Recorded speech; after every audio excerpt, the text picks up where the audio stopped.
Ayan, hello po. Kumusta na po kayong lahat dyan? God bless you po. Ayan. First time ko lang pong mag-vlog. Ayan. Ay, naisipan ko lang po na i-share sa inyo kung ano po yung halamang gamot na pinapagamit sa amin ng lola ko.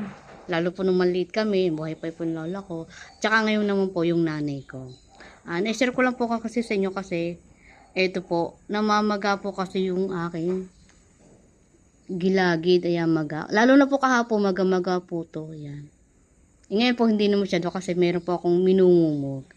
Ayan.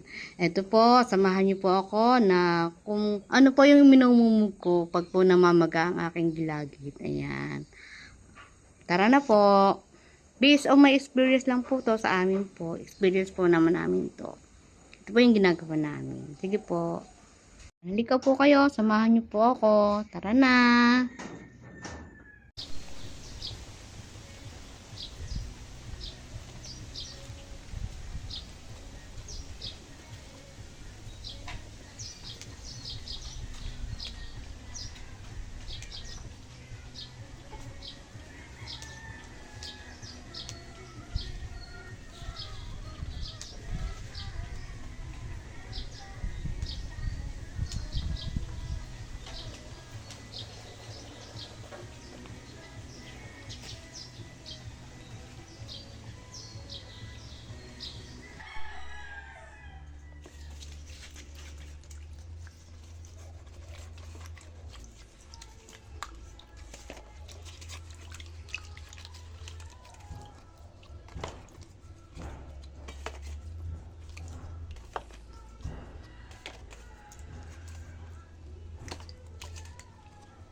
Ayan.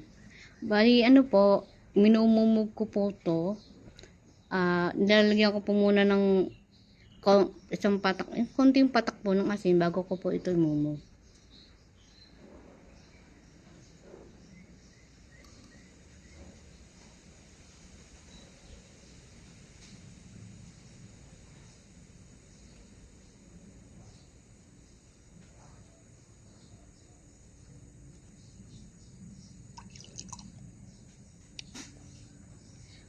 Bali po talaga 5 minutes po yan. Malagamgam po siya ha. 5 minutes po yan ibababad po sa tubig. At lalagyan niyo po ng konting asin. Para medyo mahupa-hupa naman po yung pamamaga. Ayan. Ayan po. Bye! See you next time. Thank you po sa inyo lahat sa panonood po at pakikinig ng aking sinare sa inyo. Ayan. See you next time po. Inuulit ko po. By experience po lang na namin to na sinishare ko po sa inyo. Ayan.